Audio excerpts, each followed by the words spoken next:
നിങ്ങൾ തമ്മിൽ ഇതേപോലെ എത്ര വർഷത്തെ ഫ്രണ്ട്ഷിപ്പ് ആയി എന്നുള്ളത് അപ്പൊ പറഞ്ഞിട്ടുണ്ടായി 27 വർഷത്തെ. അപ്പോൾ 25 വർഷം. അപ്പോൾ ഇത്രയും വർഷമായിട്ട് ഇങ്ങനെ ഒന്നിച്ച് സ്കിറ്റുകളാണെങ്കിലും സൗഹൃദമാണെങ്കിലും വീണ്ടും സിനിമകളാണെങ്കിലും എന്താ ഫീൽ ചെയ്യുന്നത് ശരിക്കും പറഞ്ഞാല്? ഞങ്ങൾ അതിനെപ്പറ്റി ഒന്നും കൂടുതൽ ചിന്തിച്ചിട്ടില്ല. ഞങ്ങളിങ്ങനെ തുടങ്ങി, ഞങ്ങളിപ്പോഴും അതേപോലെ തന്നെ അങ്ങനെ പോകുന്നത്. തുടങ്ങി നമ്മൾ സിനിമയിൽ എത്തുന്ന പോലും വിചാരിച്ചില്ല. കോഴിക്കോട് വിട്ട് പുറത്തേക്കൊന്നും പോലും ഞങ്ങൾ ചിന്തിച്ചിട്ടേ ഇല്ല. കാരണം കോഴിക്കോട് ഞങ്ങൾ അന്ന് പ്രോഗ്രാം ചെയ്യുന്ന സമയത്ത് മാക്സിമം മലപ്പുറം, തൃശ്ശൂർ വരെ. തൃശ്ശൂർ ഏറിയാലും ചെയ്യും, പാലക്കാട്, തൃശ്ശൂർ വരെ ലോങ് പോകുമ്പോൾ. പിന്നെ തിരുവനന്തപുരം, എറണാകുളം ഭാഗത്തേക്കൊന്നും വരേണ്ട കാര്യമില്ല. വന്നാലും മനസ്സിലാവില്ല എന്ന് വിചാരിച്ചിട്ടേ. കാരണം ഞങ്ങളുടെ ഭാഷ, ഞങ്ങളെ കോമഡി അങ്ങനെ ഞങ്ങൾ ഫുള്ള് ലൈവാണ് ചെയ്യുന്നത് കോമഡി. അപ്പം ഇവിടെയൊക്കെ വേറെ ഒരു സ്റ്റൈലിലാണല്ലോ. കലാഭവൻ മുതലുള്ള ഒരു ഗംഭീര ട്രൂപ്പുകളുള്ള സ്ഥലമാണല്ലോ. നമ്മളെ കോമഡി എന്ന് പറഞ്ഞാൽ നമ്മളെ നാട്ടുമ്പുറം തമാശകളും അങ്ങനത്തെ സ്റ്റേജുകളൊക്കെയാണ് ഞങ്ങൾ ചെയ്യുന്നത്.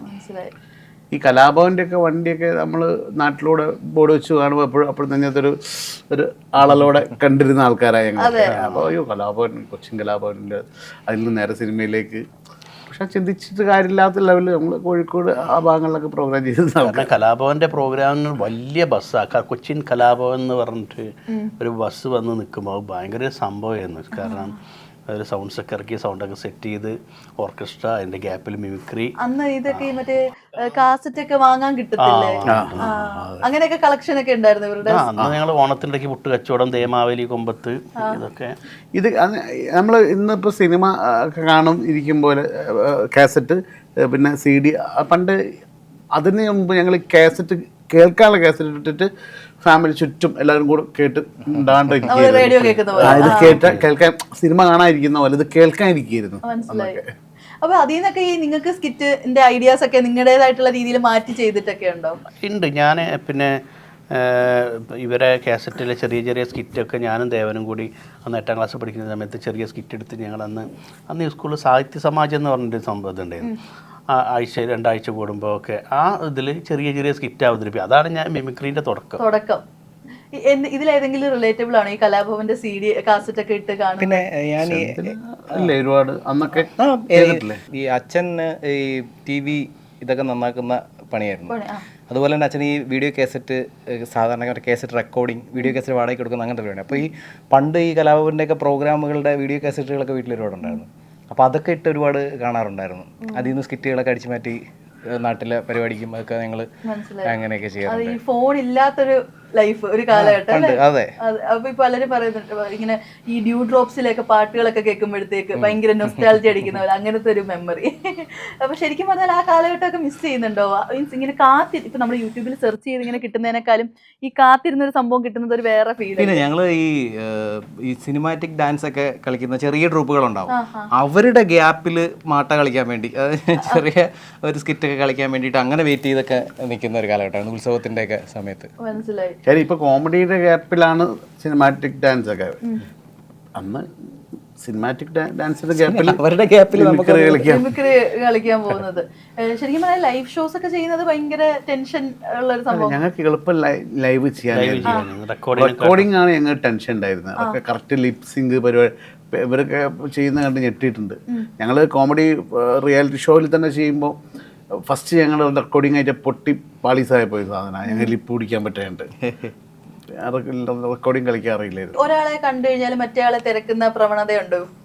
അതുണ്ട്. ഞങ്ങൾ മാറിപ്പോലുണ്ട്. ആണോ? അങ്ങനെ മാറിപ്പോയിട്ട് പിന്നീട് പറഞ്ഞ് തിരുത്തി കൊടുത്തൊരു സംഭവം ഏതാ? എനിക്ക് ഞാൻ ഒരാളിൻ്റെ അടുത്ത് വന്നിട്ട്, ചേട്ടാ അല്ല മറ്റേ ആളല്ല അല്ലേ, ഒരു ഫോട്ടോ. ഓ, കുഞ്ഞിരാമായണത്തിലെ അടിപൊളിയുണ്ട്. കുഞ്ഞിരാമായണം ഞാനല്ല, ഹരീഷ. അതെ, ടു കൺട്രീസ് ഹരീഷ ചെയ്തത്. ഒപ്പത്തില്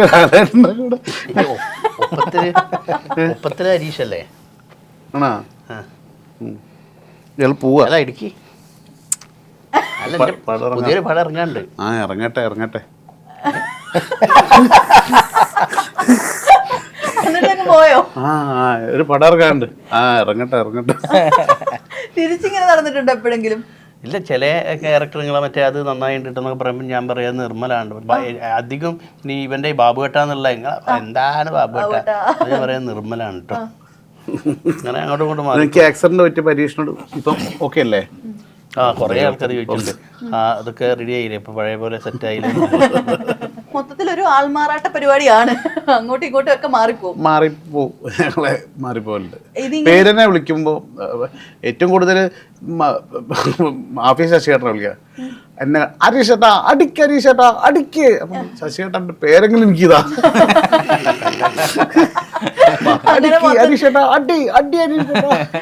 സെന്തിലേട്ടാ, നമ്മുടെ സെറ്റിൽ ഇങ്ങനെ എപ്പോഴെങ്കിലും മാറി പോവാറുണ്ടായിരുന്നോ രണ്ടുപേരെയും കൂടെ? ഇവിടെയോ? ഞങ്ങൾ തമ്മിൽ ഒരുമിച്ച് കണ്ടിട്ടില്ല. നമ്മളെ കോമ്പിനേഷൻ ഹരീഷേട്ടനുമായിട്ട് ഉണ്ടായിരുന്നു, ഒരു ദിവസം ഉണ്ടായിരുന്നു. പക്ഷെ നിർമ്മലേട്ടനുമായിട്ട് അങ്ങനെ ഞങ്ങൾ മൂന്നുപേരും ഒരുമിച്ച് ഇല്ല. ഇല്ല. ഇപ്പൊ നമ്മള് പ്രസ് മീറ്റ് ഒക്കെ കണ്ടിട്ടുണ്ടായിരുന്നു. മൊത്തത്തില് ഒരു സ്ട്രെസ്ഫുൾ ആയിട്ട് ഇരിക്കുന്നതാണോ അതോ ഈ പറയുന്ന പോലെ ഇന്റർവ്യൂ ഒക്കെ കൊടുത്തിട്ടുള്ള ക്ഷീണമാണോ? അല്ല, നമ്മൾ രാവിലെ തൊട്ടേ ഈ കാര്യങ്ങളൊക്കെ പറഞ്ഞോണ്ട് പിന്നെ കുറെ ഫസ്റ്റൊക്കെ ഭയങ്കര ആവേശം പോകും, പിന്നെ അവസാനം റിപ്പീറ്റ് പറഞ്ഞു പിന്നെ ഉച്ചയ്ക്കുള്ള ഊണ് ഇച്ചിരി ഹെവി ആയിരുന്നു, അതിന്റെയൊക്കെ ഒരു ഉറക്ക ക്ഷീണമുണ്ട്. ഇപ്പം ഇന്റർവ്യൂവിന്റെ കാര്യത്തിന് തന്നെ നമ്മളിങ്ങനെ നിങ്ങളുടെയൊക്കെ പേരുകളൊക്കെ സെർച്ച് ചെയ്ത് പോകുമ്പോൾ അതിനകത്ത് തന്നെ ഹരീഷേട്ടന് അസുഖങ്ങളുണ്ട് അങ്ങനെയൊക്കെ ഉള്ള ന്യൂസ്. ശരിക്കും പറഞ്ഞാല് ഈ അസുഖമൊക്കെ ഉണ്ടെന്നൊക്കെ ഉള്ള ന്യൂസ് ഒക്കെ കാണുമ്പോഴത്തേക്ക് ഒന്ന് വന്ന് വിളിച്ച് പറയാൻ തോന്നൂല, എനിക്കിങ്ങനെ ഒന്നും ഇല്ലടാ എന്നൊക്കെ പറയാൻ തോന്നൂല. അതിന്റെ ഒരു ഞാൻ കയറി പറയട്ടെ.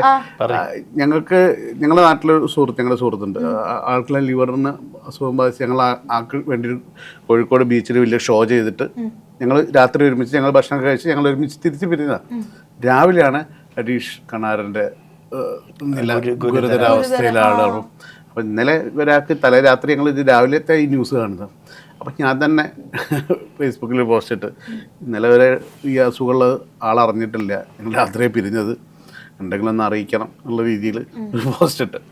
അതറിയില്ല, അങ്ങനെ കുറേ. ഇപ്പം ഞാൻ തന്നെ മരിച്ചുപോയി എന്നുള്ള ഒരുപാട് സംഭവങ്ങൾ ഒരുപാട് വന്നിട്ടുണ്ട്. ആക്സിഡൻ്റ് ആയ സമയത്ത് വല്ലാണ്ടൊരു നിർമ്മൽ ബെന്നി എന്ന് പറഞ്ഞൊരു ആർട്ടിസ്റ്റ് മരിച്ചപ്പോൾ എൻ്റെ ഫോട്ടോ ഇട്ടിട്ട്. അപ്പം ഞാനൊരു വേറെ ആരൊരു വിഷയം ഉണ്ടായപ്പോൾ ഞാൻ അടിയിൽ കമൻ്റായിട്ടിട്ട് എൻ്റെ ഫോട്ടോ ഇട്ട് മരിച്ച ഫോട്ടോ ഇട്ട് പറഞ്ഞ് മരിച്ചുപോയില്ലേ ഞാനും കയറി പ്രതികരിച്ചേനെ. ചേട്ടൻ എങ്ങനെയാ, ചേട്ടൻ്റെ സൈഡിൽ നിന്നുള്ള പ്രതികരണം എങ്ങനെയാ? ഞാൻ രാവിലെ ഏതോ ഒരു ചാനലിൽ നിന്ന് വിളിച്ചിട്ട് എങ്ങനെയുണ്ട് ഹരീഷ ഇപ്പോഴത്തെ അവസ്ഥ എന്ന് വെച്ച് കഴിഞ്ഞാൽ ഇപ്പോഴത്തെ അവസ്ഥ അപ്പം ഞാൻ മറ്റേ പാകിസ്ഥാൻ യുദ്ധം നടക്കുന്നുണ്ട്. അപ്പം ഞാൻ വിചാരിച്ചു അതിനെപ്പറ്റി എന്ത് പറയണ അത് അവിടെ നടക്കുമെന്ന് പറഞ്ഞു. അതല്ല ഹരീഷിൻ്റെ അവസ്ഥ എന്താ? ഞാൻ പറഞ്ഞു എൻ്റെ അവസ്ഥ ഞാൻ വീട്ടിലാണ്, എങ്ങനെയുണ്ട് ആരോഗ്യസ്ഥിതിയൊക്കെ? ഞാൻ പറഞ്ഞു ഞാൻ ഇന്നലെ ബീച്ചിൽ പ്രോഗ്രാം കഴിഞ്ഞിട്ട് വീട്ടിലെത്തിയിട്ട് എൻ്റെ ആരോഗ്യസ്ഥിതി നിങ്ങൾ വളരെ ഗുരുതരാവസ്ഥയിലാണെന്ന് പറഞ്ഞിട്ട് ന്യൂസ് വന്നിട്ടുണ്ട്. ഞാൻ പറഞ്ഞു ആ ന്യൂസ് ഒന്ന് എനിക്ക് അയച്ചു തരുമെന്ന് ചോദിച്ചു. അയച്ചെന്ന് ഞാൻ പറഞ്ഞു ഞാൻ ഇപ്പോഴാണ് ഇത് കാണുന്നത്. ഞാൻ നേരെ നിർമ്മലിന് അയച്ചു കൊടുത്ത്. അപ്പം നിർമ്മൽ അത് ഇട്ട് ഇങ്ങനെ സംഭവം ഉണ്ട്, ഇതെന്താ റിപ്പോർട്ട് അടിക്കാനോ കൂടെ നിൽക്കുമെന്ന് ചോദിച്ചിട്ട് ചാനൽ റിപ്പോർട്ട് അടിക്കാൻ കൂടെ വെക്കാൻ പറഞ്ഞു. അപ്പോൾ ചാനൽ റിപ്പോർട്ട് അടിച്ച് ഏതോ ഓൺലൈൻ ചാനലാണ്. അപ്പം നമുക്കിപ്പോൾ നമ്മളെ ഇഷ്ടപ്പെടുന്ന ആളുകൾ റിപ്പോർട്ട് അടിക്കാൻ കൂടെ നിൽക്കുമല്ലോ. ആ റിപ്പോർട്ട് അടിച്ചുകൊണ്ടിരിക്കുമ്പോൾ അവർ വിളിക്കും, ചേട്ടാ ഞങ്ങളെ സ്റ്റാഫിന് പറ്റിപ്പോയതാണ്, സോറി അടിക്കരുതെന്ന് പറഞ്ഞിട്ട് പോസ്റ്റ് ഒഴിവാക്കണം എന്ന് പറഞ്ഞിട്ട്.